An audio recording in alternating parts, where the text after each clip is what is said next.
What is up, everybody, and welcome back to the channel. Instead of the usual Ask Me Anything episodes that come out on Mondays, I decided to change things up this week, and instead, we're going to be reacting to some of your guys' hot takes. This is a video I had planned on doing a couple of weeks ago, ended up having mic problems, so I scrapped it. So this has been in the plans for a while, so figured better late than never, still wanted to get this out for you guys. As always, I want to give a huge thank you and shout out to everybody that left a comment on the post. Over 230 comments on the community tab post as of the time I'm recording this. So again, huge thank you to all of you. You guys all make these interactive videos so much fun for me to do. If you guys do end up enjoying the video, please remember before you click off to leave a like. It definitely helps out the videos a ton. Let's see if we can hit 800 likes on this one. And of course, if this is your first time checking out the channel and you want NHL content just like this all year round, hit that subscribe button. And with that all being said, let's go ahead and start the episode off with the first hot take from Goofy who says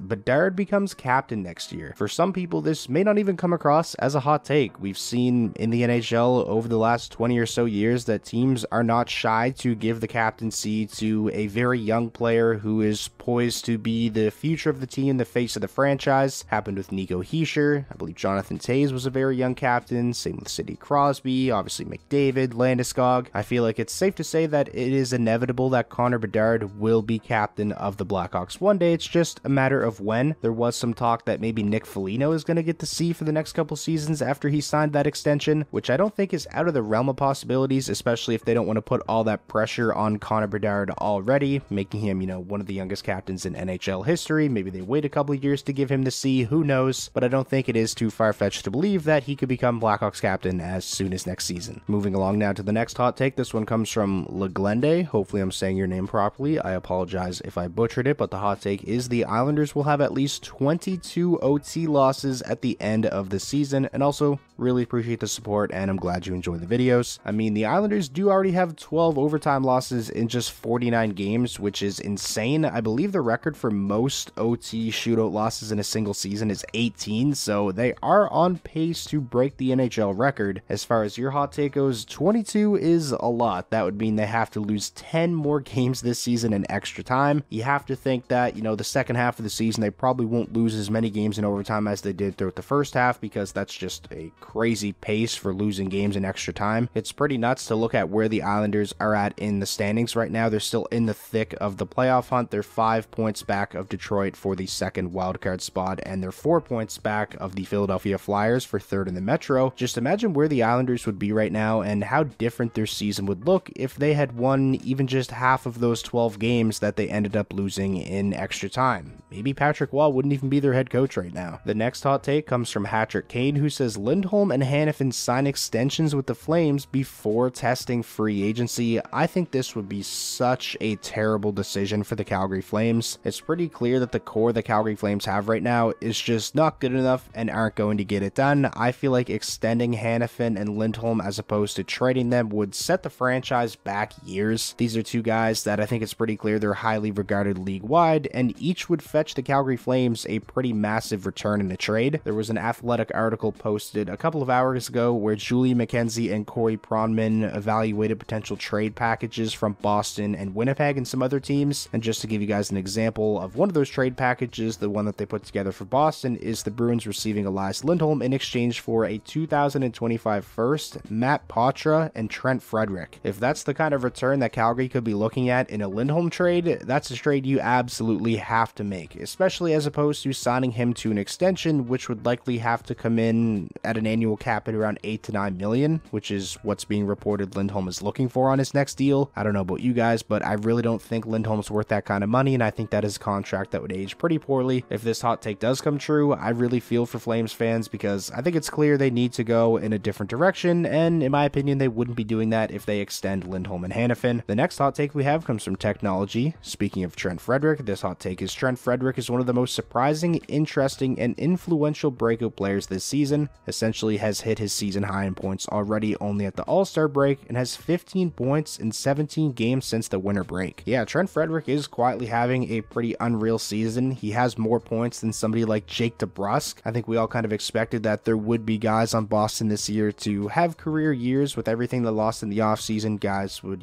get the opportunity to play up in the lineup, get more minutes. I really thought Jake DeBrusk was going to be the guy that really steps up and has maybe a career year, but I was wrong. It's been Trent Frederic without a doubt. He's still only averaging around 13.5 minutes of ice time per game, which makes his point total, his goal production that much more impressive. And Trent Frederic is one of those guys who plays a game where the point production and the goals is all just a bonus. Throughout his career up until this point, he's really been known as, a bottom six two-way forward who plays the role of an agitator, can kill penalties, and just kind of be a versatile guy. And he's still doing all those things for Boston, but on top of that, this season he's on pace to score 20 plus goals and put up 50 plus points, which makes him an incredibly valuable player, especially at a cap hit of $2.3 million. This next hot take we have comes from Albert, who says the Edmonton Oilers will win 20 straight games. They're currently at 16, just one win away from tying the NHL record for the longest win streak in a single season. Looking at their upcoming schedule, I think 20 is definitely in play. They're at Vegas for their next game, which is the game to tie the NHL record. That is going to be a must-watch game. Obviously, Vegas, another one of those teams in the Western Conference that are viewed as a Stanley Cup contender. But if they get through Vegas, then they play Anaheim, and that would be the game they could break the NHL record for the longest winning streak. And I mean, you would hope they handle Anaheim pretty easily. Following Anaheim, they're then at LA. Obviously, LA has had a disastrous start to 2024 and are playing incredibly poor right now. And then after Anaheim, they come back home to play the Red Wings, which would be for 20 straight wins. The Red Wings are a team that Edmonton has already beaten once throughout this 16-game win streak. And although the Red Wings have been playing pretty well in 2024, you have to think at home, that's a team Edmonton should definitely be able to handle as well, especially playing the way they're playing right now. Moving along now to the next hot take. This one comes from Bernie9654, who says the Jets will almost repeat last year's fall off and drop to 3rd or 4th in the Central. I mean, they already are 3rd place in the Central behind Dallas and Colorado, but they are 6th in the entire league and are still having a very strong season despite the fact that they've lost 3 straight. I feel like a lot of people do forget that Winnipeg was in a similar position to this last season. They were one of the better teams in the Western Conference around this time of year, and then just the bottom fell out the second half of the season. They barely made the playoffs and were handled pretty easily by Vegas in round 1. I will say though, I do feel like this is a much different and much more well-rounded Winnipeg Jets team than last year's team, and I think the way they've won games this year is a lot more sustainable than the way they won last year during the first half of the season. This is no longer a team that just relies on Connor Hellebuck to bail them out night in and night out and not play any defense. The Jets have a well-rounded team. They play a complete game. The team defense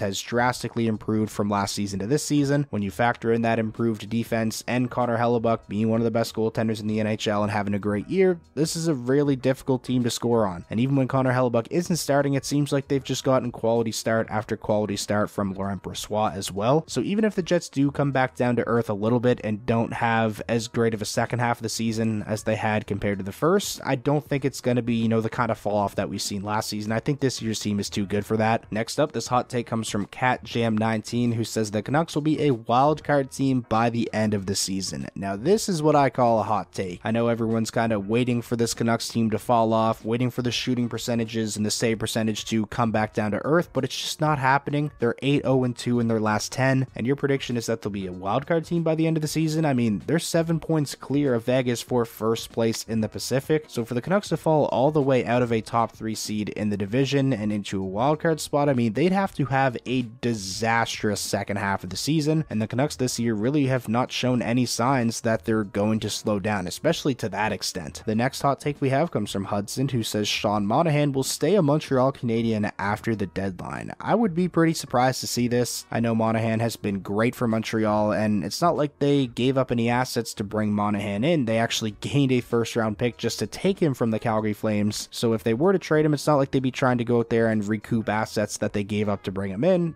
Anything that they got for Sean Monahan at this year's deadline would be a bonus, and with the way he's playing and how cheap of a cap hit he has, especially if Montreal retains some salary, this is a guy who might be able to fetch the Canadiens another first-round draft pick, which would be pretty crazy and just be fantastic asset management. And I do feel like getting another first-round draft pick for Monahan after you already got one just for taking him from Calgary would be pretty difficult for the Montreal Canadiens to pass up. But again, he has been really good for Montreal. It seems like he loves playing there, so I don't think it is too crazy to believe that maybe Montreal decides to keep him around and signs him to a 3-4 year extension. And now finally finishing out the video with the last hot take. This one comes from Zach. I do apologize, I wanted to go a little bit longer, but I'm sick right now, kind of losing my voice here if you couldn't tell. But this last hot take is Brock Faber is closing in on Bedard for points. Maybe Faber jumps past for potentially a Calder, and also really appreciate the kind words, and I'm glad you enjoy the videos. When I made my NHL mid-season award picks about a week or so ago, I did pick Bedard for the Calder if the season ended today, and in that video I did say I feel like he's still going to end up winning the award at the end of the season, even with the time that he's missed and will continue to miss with the jaw injury. But with how consistently good Brock Faber has been for the Wild this season, I think the race for the Calder may end up being a lot closer than I anticipated, especially if Connor Bedard comes back from the jaw injury and it takes him a little bit while to get going and knock the rust off. Getting back to Brock Faber though, cannot say enough good things about him. He has far and away been the Minnesota Wild's best defenseman this season and has stepped up in a big way, as Jared Spurgeon has missed the majority of the season so far. Not only does Faber have the 29 points in 49 games, but he has been fantastic defensively. He's playing big minutes, more minutes than any other rookie in the league this season. Minnesota as a team obviously having a pretty rough season, but just imagine how bad it would look if they did not have Brock Faber playing at the level he's played at during his rookie season. I think you can make the case that he's been the MVP for the Wild so far through 49 games. So that is going to wrap up this video reacting to your guys' hot takes. Like I said at the start, please remember to leave a like on the video before you click off. If you did end up enjoying, that's the best way to let me know that you enjoyed and that you want to see more interactive videos like this. And most importantly, if this was your first time checking out the channel and you want NHL content just like this all year round, hit that subscribe button, and I will talk to you all again soon.